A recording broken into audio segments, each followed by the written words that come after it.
오늘 말씀의 제목은 복 있는 사람이라는 제목으로 잠깐 말씀을 나누도록 하겠습니다.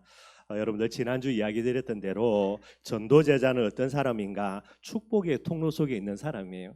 그래서 여러분들 이게 이제 지난주 말씀 나누면 참 제가 은혜되는데 그렇구나, 진짜 이렇게 많이 은혜가 되더라고요. 축복의 통로입니다. 하나님으로부터 우리를 축복하시려고 주신 것이 복음이고요. 이 복음을 선포하도록 하나님이 친히 세우신 기관이 교회죠. 그리고 이 교회에서 뭐 해야 됩니까? 강단을 통해서 예수가 그리스도라는 복음의 말씀 선포되어야 되는 거예요. 이 속에 있는 사람이 누굽니까? 그게 전도 제자입니다, 여러분들. 그럼 똑같은 형태겠죠. 전도로 뭡니까, 여러분들? 예수 믿으라 말하는 것도 맞겠고요. 뭐 우리 교회 나오라도 맞겠죠. 그런데 전도의 가장 중요한 비밀은 뭐가 돼야 되냐? 축복의 통로 속에 있도록 만드는 게 전도예요, 여러분들. 예수 믿게 하는 게 아니고, 물론 그것도 맞는 말인데요, 하나님의 자녀 되게 하고 예수와 그리스도라는 복음의 비밀 속에 세워지고요, 그 다음에 어디로요? 진짜 교회화 되어져서 예배 속에 뿌리 내리도록 만들어주는 게 이게 이제 올바른 전도가 되는 거예요. 그래서 여러분들 뭐 개인적으로 열심히 착하게 바르게 사는 거 진짜 중요합니다, 여러분들. 그런데 더 중요한 게 뭐가 됩니까? 축복의 순서를 볼 때에 복음 회복하고 교회라는 비밀 속에서 예배 속에 있는 게 우리가 착하게 바르게 열심히 사는 것보다 훨씬 더 중요한 부분들이 되는 거예요. 이게 여러분들 이제 이번 주 지난주겠구나, 여러분들 예레미야 41장 말씀 나누면서 수요 예배 때 나누었던 내용이 됩니다. 예레미야 41장에 보면 여러분들 세 사람이 나오거든요. 뭐 다 설명하는 시간이 많으니까요. 그다랴라는 사람이 나오는데, 이스라엘 유대 나라가 이제 바벨론에 멸망당하고 난 이후에 총독으로 세워진 사람이에요. 이 사람이 얼마나 착하냐? 누군가 너를 죽이려고 한다라는 이 내용들을 알려줍니다. 그런데도 착한 건지 어리석은 건지 그냥 그걸 무시해버려요, 여러분들. 나중에 어떻게 되냐? 여러분, 그 사람에게 이제 살해당하는 일들이 일어나거든요. 이게 이제 그다랴입니다. 무슨 말이냐, 여러분들? 축복의 통로 속에 있지 아니하면은 아무리 착해도요, 저주와 장을 못 막아요, 여러분들. 또 다른 사람이 나오는데 이스마엘이라는 사람입니다. 이 사람이 얼마나 악랄하냐, 여러분들. 이 사람이 나중에 총독인 그다랴를 죽이는데요, 진짜 권모술수 오만 것 다 동원해 가지고요. 그러면 잘 먹고 잘 사냐? 축복의 통로 속에 있지 않은데 지독하고 악랄하게 산다. 그래 본들입니다. 저주와 재앙을 피해갈 길이 없어요. 또 한 사람이 있습니다. 요하난이라는 사람인데요, 그다랴라는 총독에게 이스마엘이 너를 죽이려고 이렇게 모략을 세우고 있다고 이걸 알려준 사람이에요. 똑똑한 사람이겠죠. 아무리 똑똑해도 저주와 재앙을 막을 수가 없습니다, 여러분들. 반드시 기억을 해야 돼요. 열심히 착하게 바르게 사는 거 나쁜 거 아니지, 여러분들. 훌륭한 거 맞다니까요. 그러나 근본이 어디에서요? 축복의 통로 속에 있어야 됩니다. 그 다음에 뭐 착하게 살면 좋고 뭐 못 살면 뭐 어쩔 수 없는 거고 그런 거죠. 저와 여러분들 축복의 통로 속에 있는 부분들의 나의 자리 어디입니까? 하나님과 복음과 교회와 강단, 그 다음에 딱 서야 되는 거예요. 이게 여러분들 누가 뭐라 그래도 하나님이 허락하신 축복의 통로이자 순서가 되게 되는 거예요. 꼭 기억하시고 항상 축복의 통로 속에서 마음껏 하나님의 축복받아서 이 축복을 현장에 전달하는 올바른 전도 제자들이 되기를 주님의 이름으로 축원드리겠습니다. 6월 첫째 주부터 해가지고 이제 앞으로 좀 이렇게 말씀을 여러분들 뭐 조직 신학이라고 해서 조금 말씀을 이제 나중에 이야기하겠지만은 조직 신학 가지고 조금 좀 이렇게 메시지 좀 해야 될 것 같아요. 왜 그러냐 하니까 말세지 말입니다, 여러분들. 곳곳에서 이단들이 등장해가지고요, 얘들이 누구를 타겟으로 삼냐? 예수 믿는 사람들, 교회 다니는 사람들을 타겟으로 삼아요. 또 너무나 안타까운 거, 한둘이 걸려 넘어가는 게 아니에요, 여러분들. 안산원 가보고요, 그 다음에 신천지 가보면은 거의 대부분이 누구냐? 옛날에 교회 다녔던 사람들. 그리고 말세지 말입니다. 얼마나 많은 환난과 피파, 유혹의 시대가 오겠어요. 그래서 뭐 제가 정말로 마음에 생각하는 것은 우리 후대들입니다. 우리 후대들을 두고 꼭 이 부분을 좀 이야기를 해야 되겠다라는 게, 여러분 나중에 이야기하겠지만 여러분이 집에 돌아가셔가지고 인터넷에요 조직신학 한번 치보십시오, 여러분들. 제가 갖고 있는 조직신학 책이 여러분들 조직신학 파트가 전부 다 7개 되는데 그 한 권 한 권이에요, 전부 다. 한 7권 됩니다, 여러분들. 이걸 여러분들 메시지 시간에 이걸 정리해가지고 설교하고 또 이것만 전달하면 안 되잖아요, 그죠? 또 하나님의 말씀 가지고 또 은혜도 받아야 되니까 두 가지를 이야기해야 되는데 이건 뭐 어떻게 할까? 제가 진짜 무식해서 도전하는 거지 맨정신으로 이거 못해요, 여러분들. 근데 이 어마어마 말세지 말에 정말로 이렇게 믿음의 체계라 그러거든요. 믿음의 기초라는 부분이 됩니다. 이걸 올바르게 잡아놔야 될 것 같아요. 그렇게 해서 뭐 대충 한다 하더라도 2달은 아무리 작게도 2달이고요. 뭐 일반적으로 잡는 한 3달은 가야 될 것 같아요. 그래서 여러분들 좀 많이 딱딱한 내용들입니다. 많이 딱딱한 내용들인데 요 내용도 여러분들이 좀 들어야 되면 좋을 것 같고요. 문제는 뭐 여러분들은 한 귀로 듣고 한 귀로 흘려도 되는데 우리 후대들이에요. 우리 후대들은 여러분들 진짜 올바른 신앙의 기초를 딱 잡아놔야 됩니다. 이걸 잡아놓고요. 가면 갈수록 진짜 하나님의 축복과 응답받는 그런 후대들이 돼야 되는 거예요. 그래서 이런 여러 가지 부분들 때문에 뭐 솔직히 제가 도전하는 건데 이거 보통 문제 아닙니다, 여러분들. 이 문제 내도록요 이거 가지고 실험하다가 뭐 여러분 오늘 이야기하는 게 이제 서론에 관련된 부분이 이거만 해도 책 한 권이에요, 여러분들. 그 책을 제가 보는데 목사인 제가 봐도 무슨 말인지 모르겠어요. 이 신학자들이 얼마나 말을 어렵게 해놨는지 읽으면서도 이게 무슨 말이지 그래요. 이걸 여러분들에게 설명하려고 하면 보통 복잡한 게 아니고 또 다 설명할 수도 없고 뺄 건 빼고 그죠? 우리가 현장에서 전도자로서 하나님 앞에 응답받을 그런 내용들만 이렇게 추려서 정리를 해야 되니까 여러 가지 그런 복잡한 부분들이 많이 있습니다, 여러분들. 그래서 목사님이 좀 저거 왜 저러니 이렇게 좀 이렇게 헷갈리는 말을 하더라도 뭐 원체 이게 내용이 방대하고 어려운 내용들이니까 그래서 여러분들이 좀 이해하시면서 그죠? 그렇게 몇 가지 부분들만 마음속에 좀 담는 부분이 되었으면 좋을 것 같아요. 그래서 여러분들을 위해서를 하는 것도 맞겠지만은 더 중요한 거 우리 후대들입니다. 얘들이 여러분들 올바르게 신앙의 기초가 안 잡혀가지고요. 나중에 이단들 만나가지고 휘청휘청 거리다가 이단에 간다. 이건 여러분 말이 안 되는 거죠, 여러분들. 그런 부분들 때문에 조금 이렇게 이제 좀 시도를 하는 부분들이니까요. 여러분들이 기도하시면서 또 이렇게 은혜 받는 그런 시간들이 되었으면 좋겠습니다.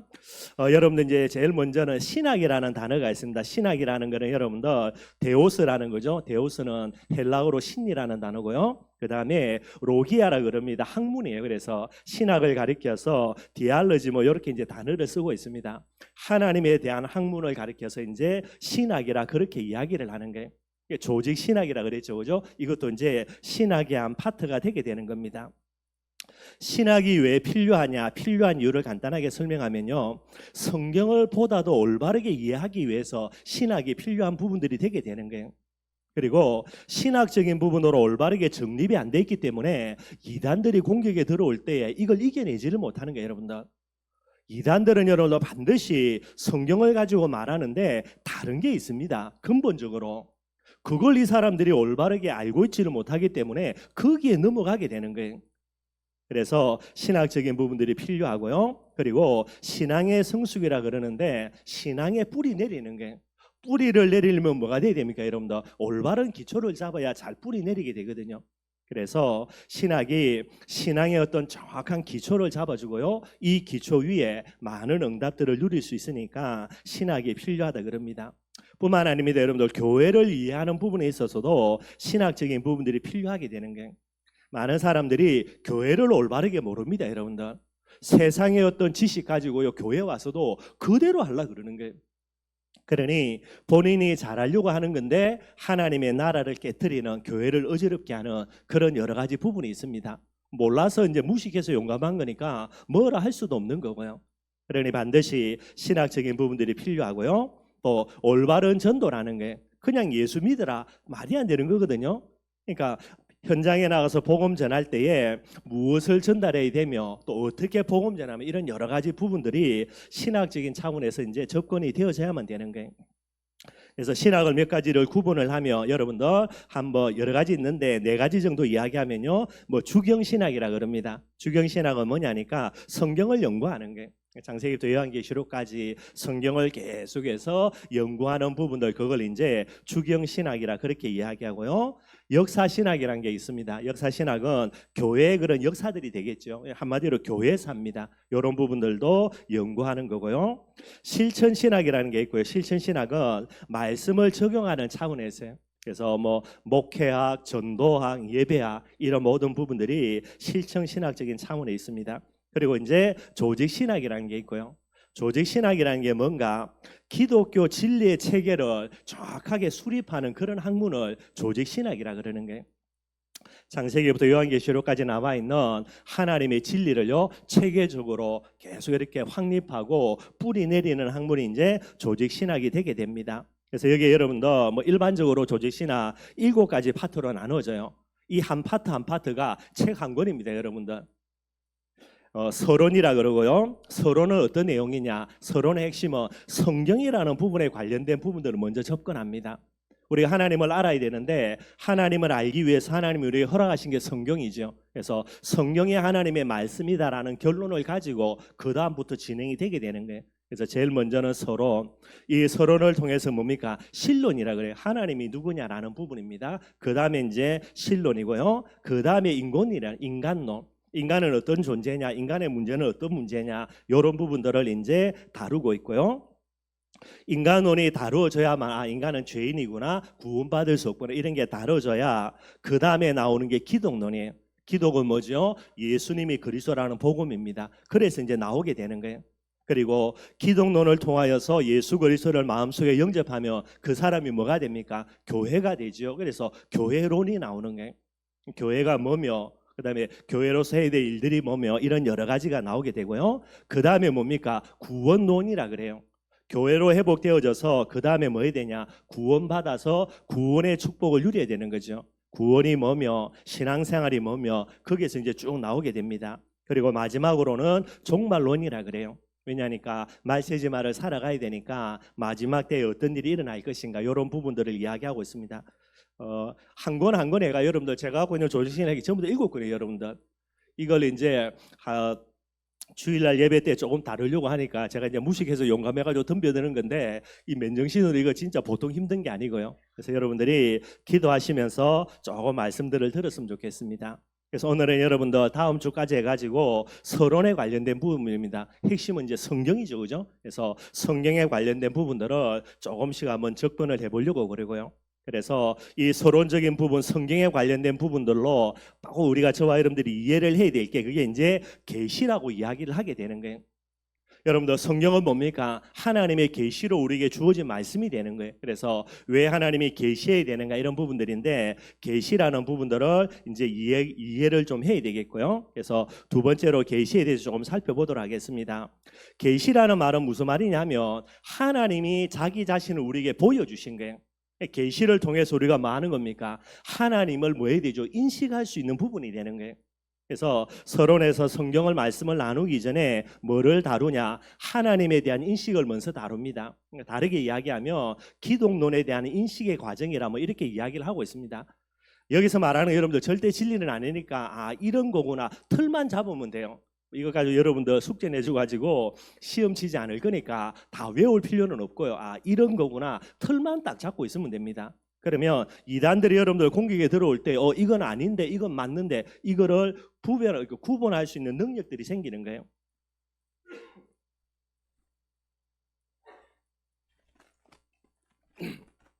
그래서 하나님에 대한 인식을 조금 이야기 드리면요, 인식의 원천은 누구냐? 하나님 그분이에요. 내가 하나님을 알고 싶다 해가지고 그래서 하나님을 알아가는 게 아니고, 인식의 원천입니다. 인식의 원천은 하나님 그분이 되는 거예요. 하나님이 저와 여러분들에게 하나님을 알고자 하는 영적인 욕구를 주셨기 때문에 우리가 하나님을 알아야지 이렇게 찾아가는 거지, 그죠? 하나님이 그걸 허락하지 아니하면 어느 누구도 하나님을 알고자 하는 욕구도 본능도요, 이런 것도 없게 되는 거예요. 그래서 인식의 원천은 누구이냐? 하나님이다. 그 다음에 인식의 통로입니다. 무엇을 통해서 하나님을 알 수 있을까? 그게 하나님의 계시가 되는 거예요. 하나님이 알려주시기를 원해서 하나님이 알려주신 만큼 저와 여러분들이 하나님을 알 수 있게 되게 되는 겁니다. 그리고 인식의 창이 무엇인가, 그걸 가리켜서 두 가지를 이야기하거든요. 한 가지는 이성이고 그 다음에 신앙이라 그래요. 그래서 여러분들 뭐 쭉 이야기를 드리겠지만은 창세기 3장 속에 있는 인간의 이성 가지고는 하나님을 절대로 인식할 수가 없습니다. 그래서 어떻게 되냐? 하나님의 은혜 주시는 믿음입니다. 신앙으로 먼저 하나님을 인식할 수 있게 되어지는 거예요.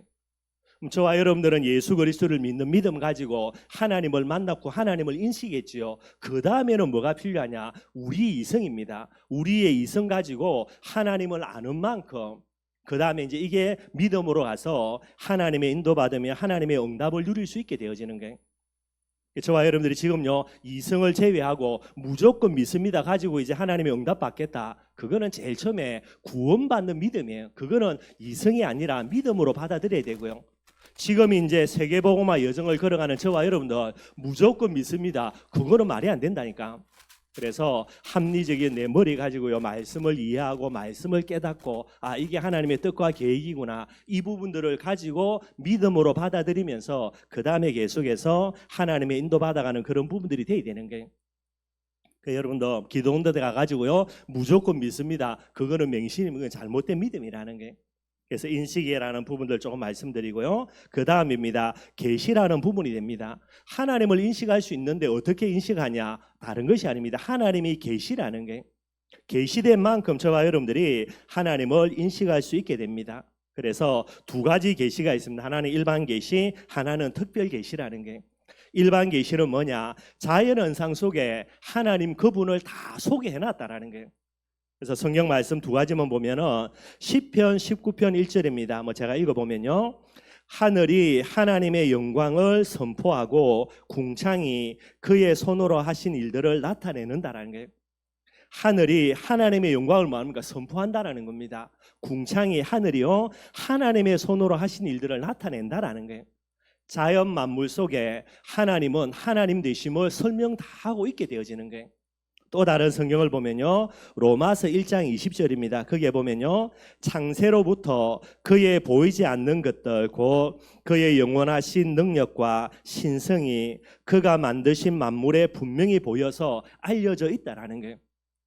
자연 만물을 정말로 살펴보면 하나님의 신성, 하나님의 영원하신 그런 축복의 응답들이 그 자연 만물 속에 다 있다라는 거예요. 그래서 자연 만물을 통하여서 하나님이 하나님 되심을 보여준다. 그래서 일반 계시라 그러고요.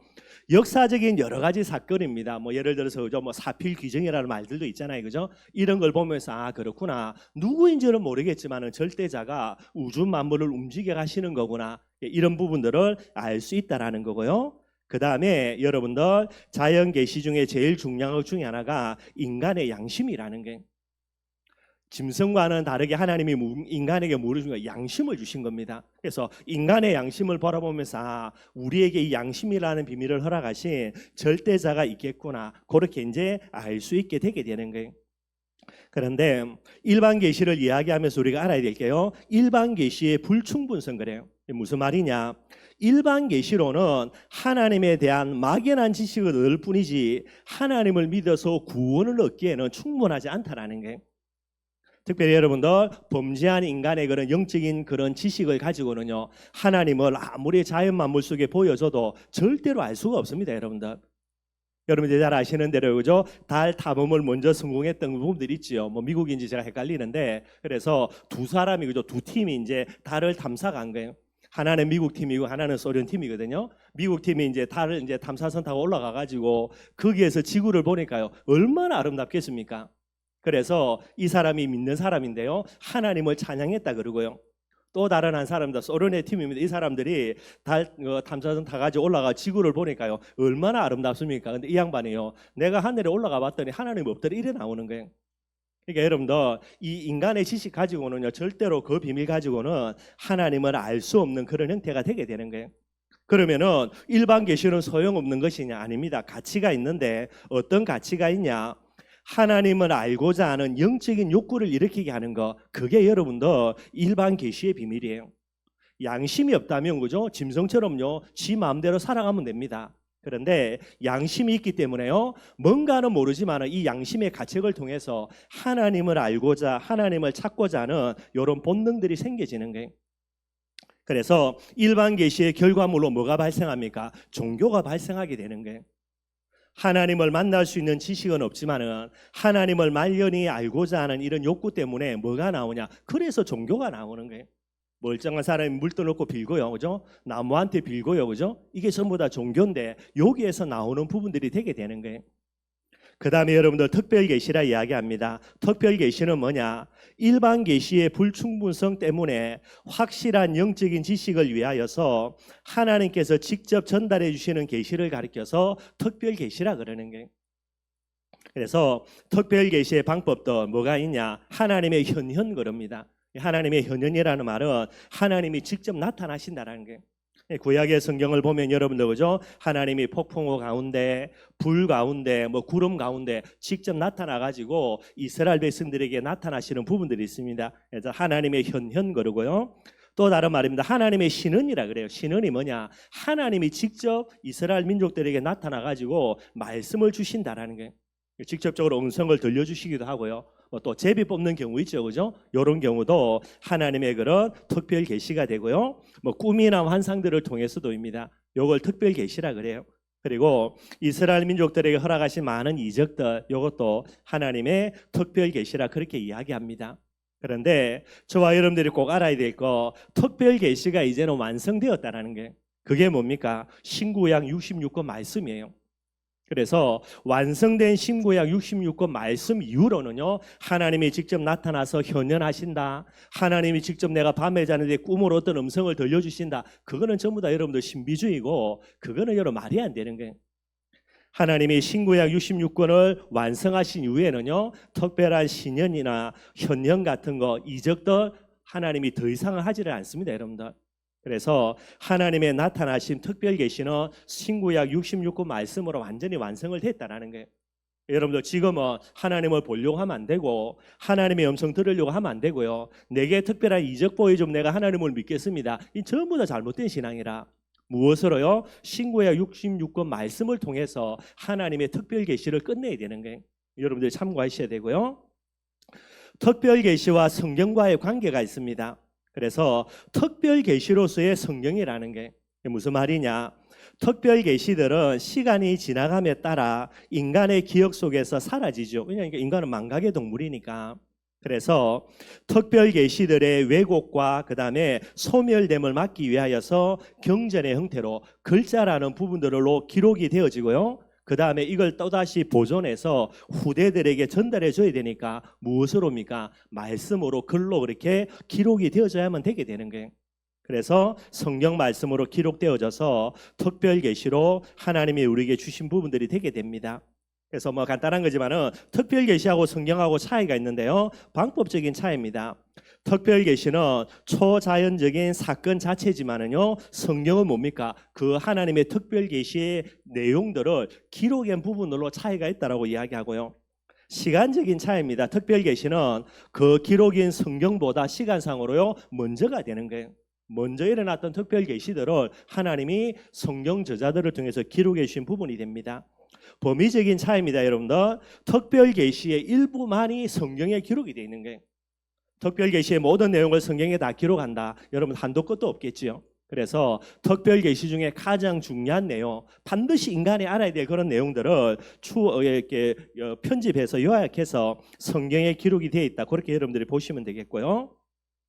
그 다음에 큰 세 번째로 하나님의 말씀으로서의 성경이 됩니다. 반드시 저와 여러분들이 요 구조로 이제 성경 말씀을 이해를 해야 되고요.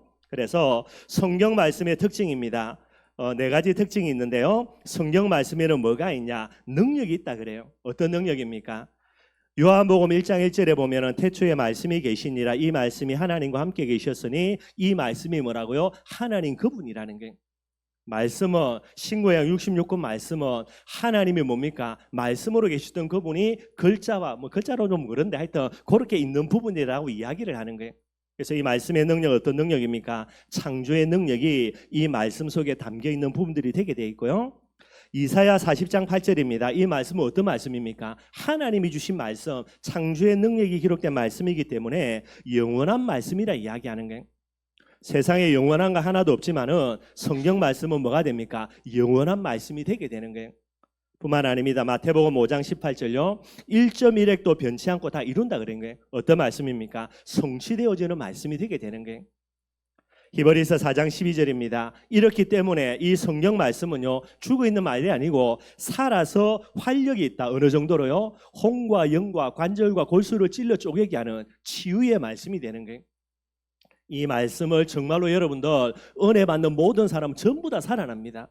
그래서 말씀이 뭐가 있다? 능력이 있다. 말씀 자체가요. 뿐만 아닙니다. 이 말씀은 계시의 특징이 있어요. 무슨 말입니까? 성경은 인간의 뜻이 개입되어 있지 않으면 하나님이 친히 직접적으로 계시하신 내용이 되는 거예요. 하나님의 계시가 바로 말씀이 되게 됩니다. 그리고 이 말씀의 중요한 특성으로요, 복음이라 그래요. 왜 그렇습니까? 성경은 인간 구원을 위해서 기록된 그런 복된 소식, 기쁜 소식의 내용이 담겨 있는 거예요. 그래서 말씀, 성경을 가리켜서 복음이라 이야기하고요. 그리고 이야기합니다. 성경이라 이야기하죠. 왜 그렇습니까? 성경이라는 말은 인간 구원을 위한 특별 계시된 이런 말씀들이요, 성문화, 문서화로 기록이 되어 있는 거예요. 그래서 책은 책인데 어떤 책? 거룩한 책. 그래서 성경이라 그렇게 이야기를 하는 거예요. 여러분들이 그렇게 이해하시면 되겠고요. 그럼 이제 제일 핵심되는 거, 도대체 이 성경이 진짜 하나님의 말씀 맞냐? 이 부분이 됩니다. 그래서 이걸 반드시 여러분들이 이해를 해야 되는 거예요. 여기에 대해서 올바르게 이제 정립이 안 되어 있기 때문에 이단들이 들어와서 여러 가지를 이야기하는데 거기에서 이제 속는 부분들이 됩니다. 여기에 대해서 결론이 안 나지면요, 그 다음부터 하나님이 누구냐, 인간이 뭐냐, 기독론이 뭐냐, 이게 전부 다 뭐가 됩니까? 여러 가지 부분에 오류가 있을 수밖에 없게 되는 거예요. 심고양 66권은 정황무오한 하나님의 말씀이다. 이게 딱 결론 내려져야 되거든요. 그래서 하나님의 계시, 하나님의 말씀인 증거가 뭐냐? 두 가지, 내적인 증거, 외적인 증거가 있다 그래요. 내적인 증거는 뭐냐? 성경 그 자체의 자증입니다. 성경 말씀 자체가, 이 성경 말씀은 하나님의 말씀으로 자기 스스로 증거하는 거예요. 이게 여러분도 가장 중요한 증거입니다. 그래서 성경을 보면 로마서 3장 2절도 마찬가지고 데살로니가전서 2장 13절도 마찬가지예요. 그게 뭐라 말하냐? 하나님의 말씀이다. 성경은 고르게 기록이 되게 돼 있는 거예요. 성경 자체가 하나님의 말씀이라고 이야기하기 때문에 이게 뭐가 됩니까? 하나님의 말씀이 되게 되는 거예요.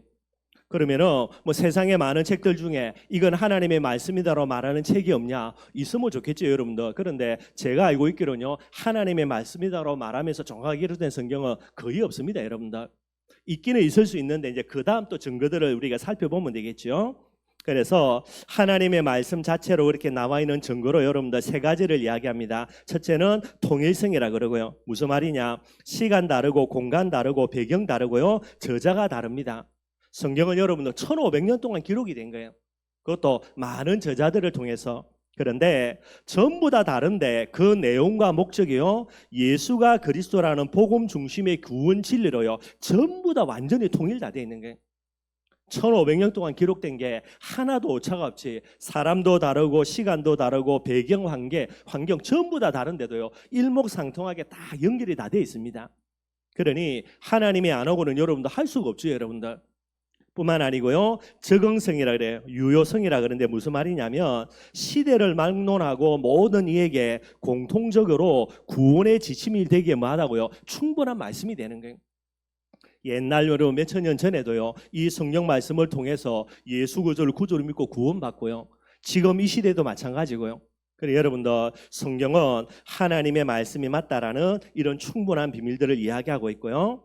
절대성입니다. 성경은 구원의 지침과 삶의 지침이 되는데 선악 및 옳고 그름의 절대적인 지침이 된다. 그렇게 이제 이야기를 하고 있습니다. 이게 이제 뭐 내적인 증거라 그렇게 이야기를 하고 있고요. 외적인 증거가 뭐냐? 성경이 하나님의 말씀 외적인 증거, 성경에 나와 있는 많은 이적들을 보면 되는 거예요. 성경의 많은 이적들을 보면 진리 선포의 권위를 보여주는 성령의 많은 이적들은 성경이 전능하신 하나님의 직접적인 계시임을 보여주는 증거다. 뭐 이렇게 이야기를 하고 있습니다. 그 다음에 뭐 제일 중요하게 이야기하는 건데요, 성경에 나와 있는 많은 예언들이 되는 거예요. 성경에 나와 있는 많은 예언들은 완전히 성취되어졌고요, 지금도 성취되어져 가고 있는 거예요. 그래서 성경 말씀은 뭐가 됩니까? 하나님의 말씀이요, 하나님의 계시지. 하나님이 이걸 이야기 안 했는데 이게 그대로 돌아져가 맞아 떨어진다, 말이 안 될 수밖에 없는 거죠.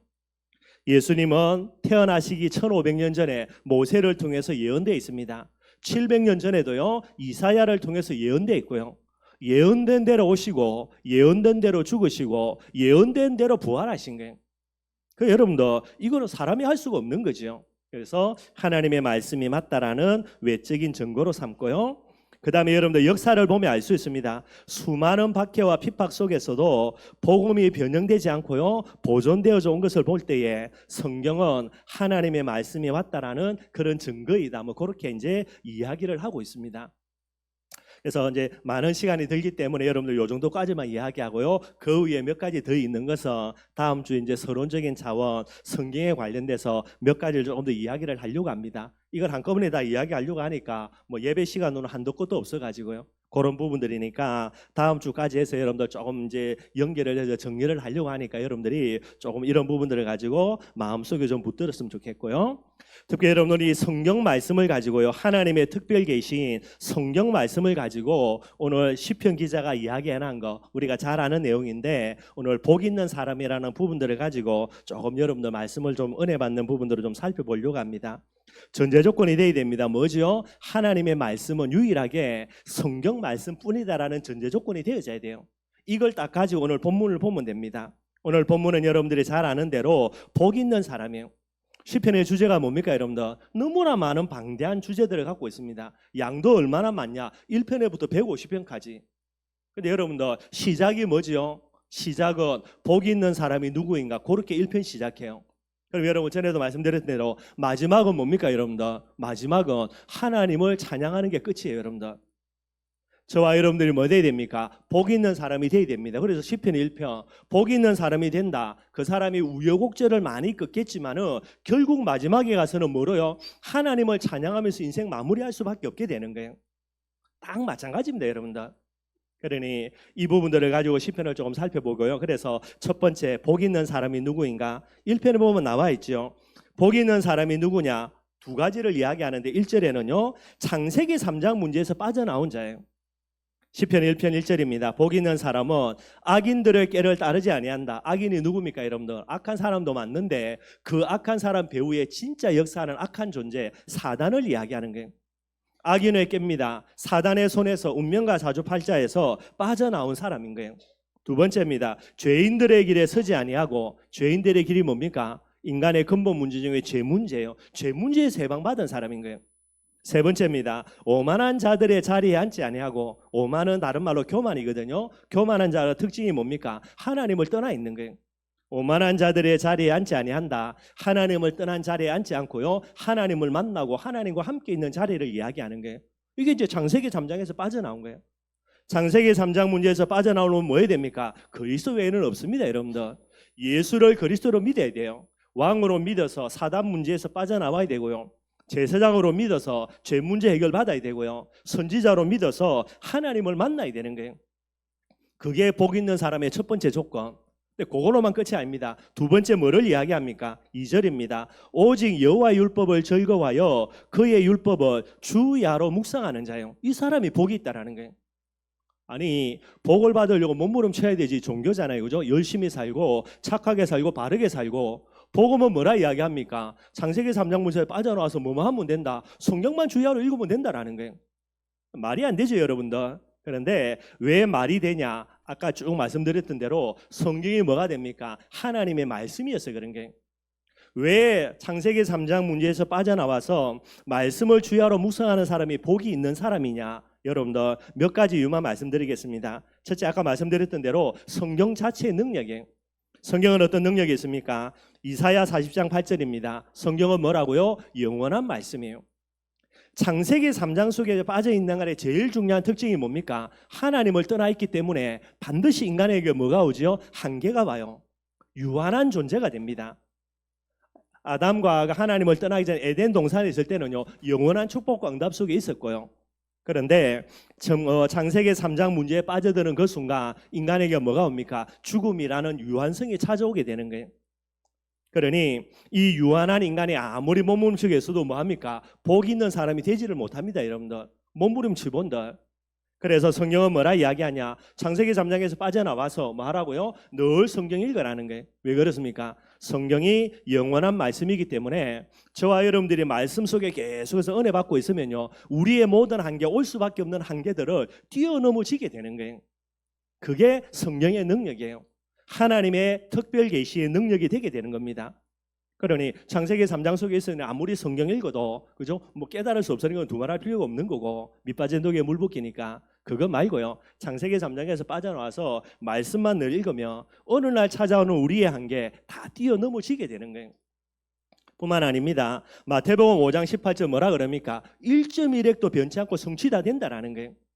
여러분들 창세기 3장 속에 있는 인간은요, 아무리 몸부림치고 애써도 결국은 뭡니까? 끝은 창세기 3장이라 사단에게 사로잡혔기 때문에요. 결국은 뭐가 옵니까? 저주와 재앙 옵니다. 이런 운명과 사주팔자 속에서 죄인이기 때문에 죄의 결과로요 피할 수 없습니다. 저주와 재앙 온다니까요.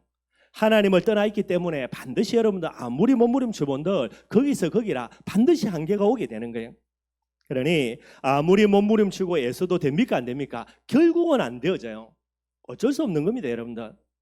그런데 여러분들 창세기 마태복음 5장 18절처럼요 늘 말씀 속에 있으면 뭐가 된다? 되어지는 응답이 온다니까요.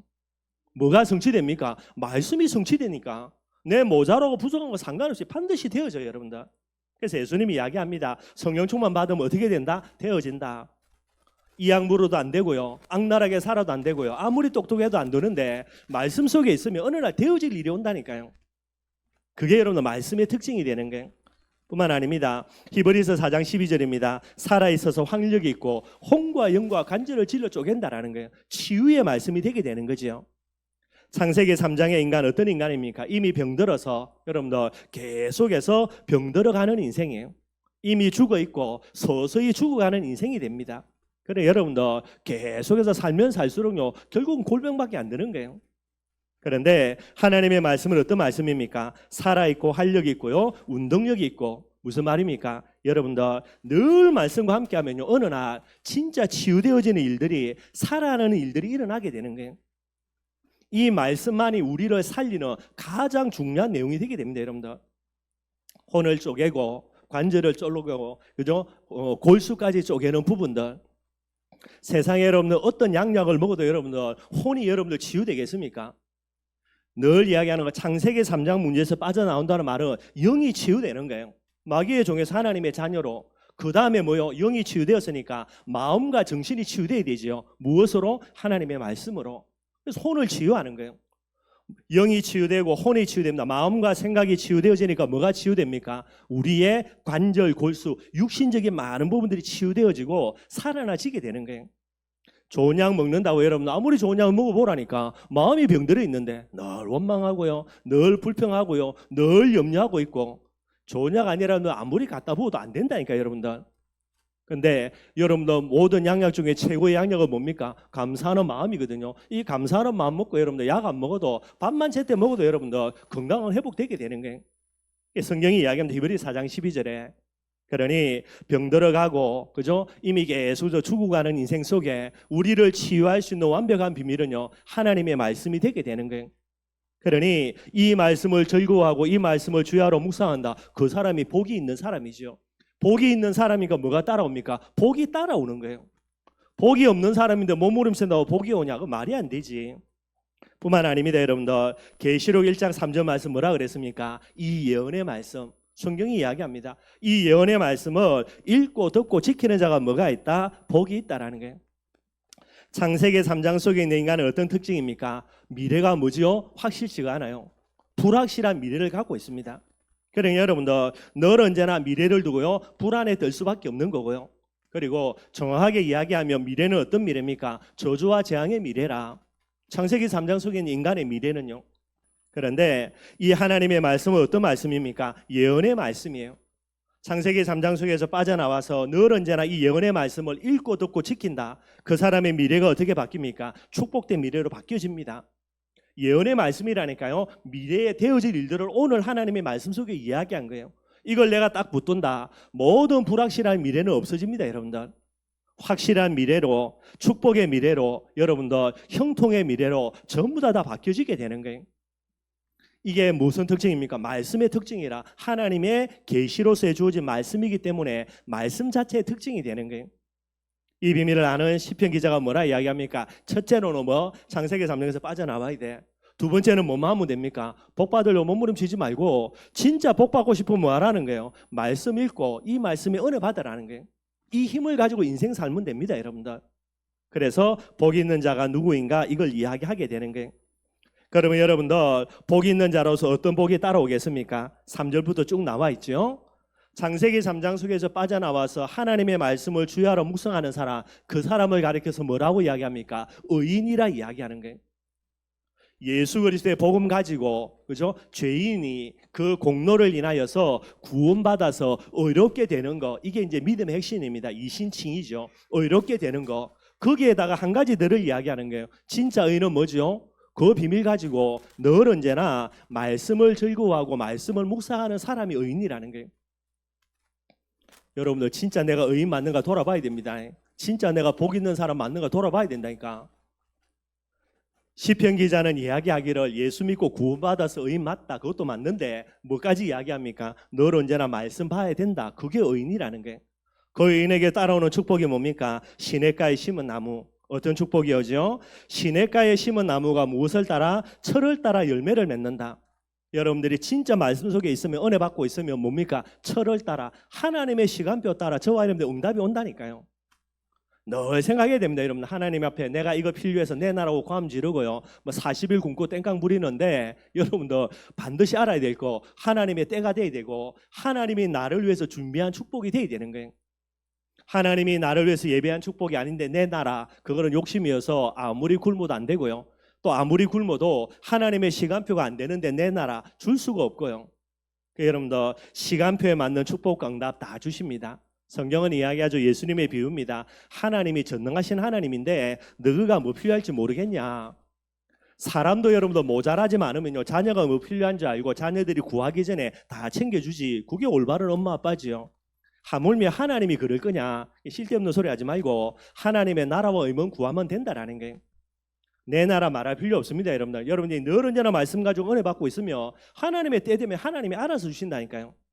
시절을 쫄아 철을 따라 열매를 맺고요, 그 잎사귀가 마르지 아니한다. 뭐가 없습니까? 한 번 응답하고 끝나는 게 아니라 계속해서 응답 오는 거예요. 지속의 축복.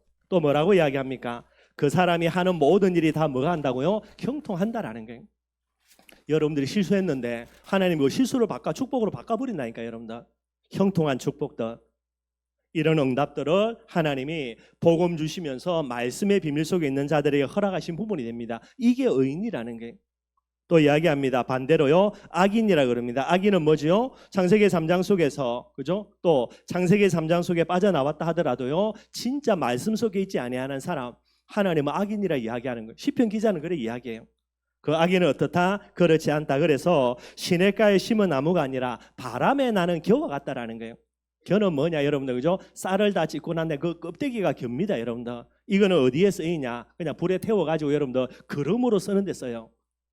다른 데는 쓰일 때도 없고. 그래서 바람에 나는 겨와 같다. 그렇기 때문에 뭐 한다? 심판을 피할 수 없다라는 거예요. 그러므로 악인들은 심판을 견디지 못한다라는 겁니다. 창세기 3장 속에 있는 자체가 심판이고요, 그 다음에 말씀의 능력 속으로 들어가지 못하면 결국은 한계가 와요. 창세기 3장 문제는 이겨낼 수 없기 때문에. 그래서 심판을 이제 피할 수 없는 부분들이고요. 그러면서 이야기합니다. 죄인들은요, 악인들과 똑같이요, 하나님의 인정받지 못하고 의인들의 모임에 들지 못한다고요. 6절에 의인은 반드시 하나님께 인정을 받는다라고 이야기를 하고 있습니다. 전제 조건이 돼야 됩니다. 성경은 하나님이 우리에게 허락하신 유일한 특별 계시로서의 유일한 말씀이 맞다라는 거예요. 이게 딱 알려져야 그 다음에 이런 부분들이 나오게 됩니다. 여러분들 말씀 결론 맺도록 하겠습니다. 인간은 영적인 존재입니다. 그래서 창조 원리 너무나 잘 알고 있죠. 물고기는 물과 함께. 왜 그래 살아야 되냐? 그래 만들어졌으니까. 그거하고 시비 걸면 안 된다니까. 여러분들, 선풍기 여러분들 뒤에 돌아갑니다. 선풍기의 구조가 뭡니까? 전원에 코드를 꼽아야 돼요. 전기가 들어와야 돼요. 이거 갖고 여러분들 나는 물에 꼽아가지고 움직이고 이렇게 선풍기를 돌리고 싶다, 그거는 지 욕심이지 원리가 그게 아니라니까. 그거 갖고 시비 걸면 그거 바보라. 여러분들, 물고기는 물 가운데, 나무는 흙과 함께, 새는 하늘과 함께. 원래 그래 만들어진 거예요, 하나님이. 그러면은 인간의 창조 원리는 뭡니까? 누구와 함께? 하나님과 함께. 하나님 보이지도 아니하는데, 그래서 하나님과 함께 한다는 말은 무슨 말이죠? 반드시 말씀과 함께 돼야 돼요. 왜 그렇습니까?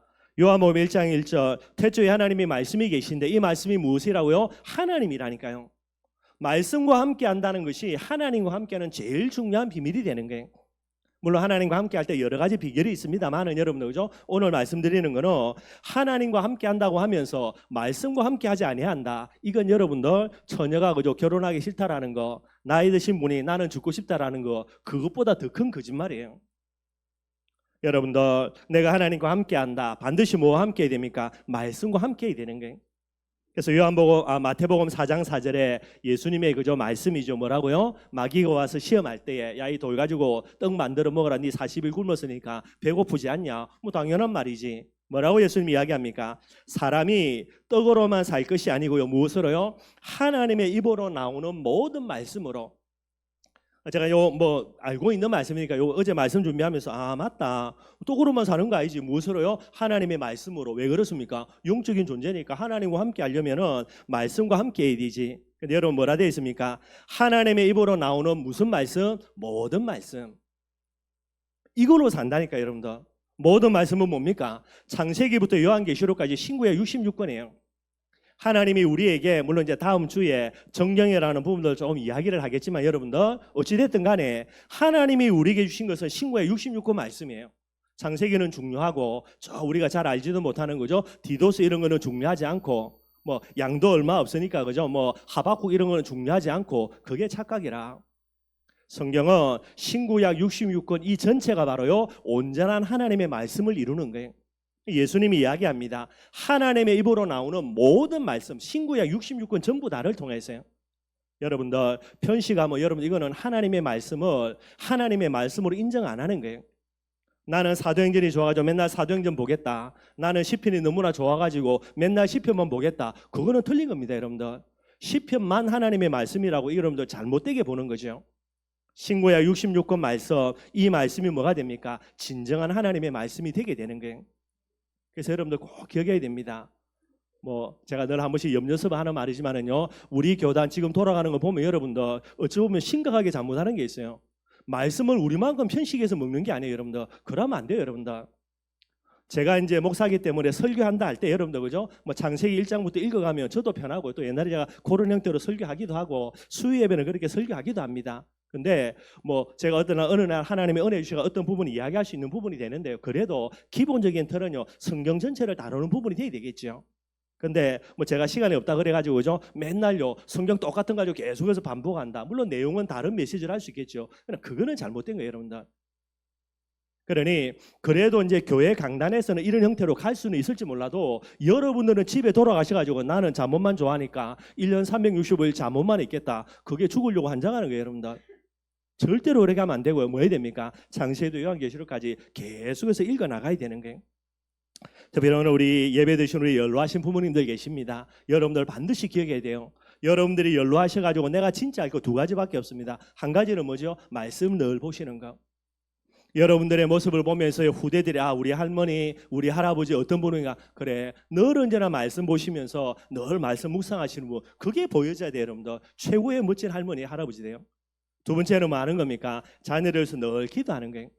염려하지 말고 여러분들 나이 들수록 제가 보니까 염려거리 많아져요. 그래서 나이 들면 들수록 이제 그 염려의 짐 때문에 아마 허리가 이제 꼬부라지는 것 같고요. 뭐 해야 됩니까? 기도해야 된다니까. 모든 것을 기도 제목으로 바꿨어요. 여러분들 기억하시고요. 우리 계신 우리 연로하신 부모님들은요 늘 말씀과 함께 늘 기도 속에 있는 그런 축복 누리기를 바라겠습니다. 여러분들 조금 시간이 많이 걸리시면 여러분들 꼭 기억하시고요. 진짜 뭐 해야 된다고요? 복 있는 사람이 맞다며 뭐 해야 됩니까? 말씀 봐야 돼요. 그렇다고 하루 종일 여러분 일도 안 하고 성경 보란 말이 아닙니다, 여러분들. 늘 언제나 말씀과 함께 살아가는 거 그게 하나님과 함께 살아가는 비밀이에요. 그래 되면 여러분들은 복 있는 사람이 맞고요. 복 있는 사람이기 때문에 넘어져도 거기에 축복이 있습니다. 왜냐? 복 있는 사람이니까. 이런 응답을 누리는 우리 모든 성도들이 되기를 주님의 이름으로 축원드리겠습니다. 우리 말씀 생각하면서 찬송가 200장 찬양하겠습니다.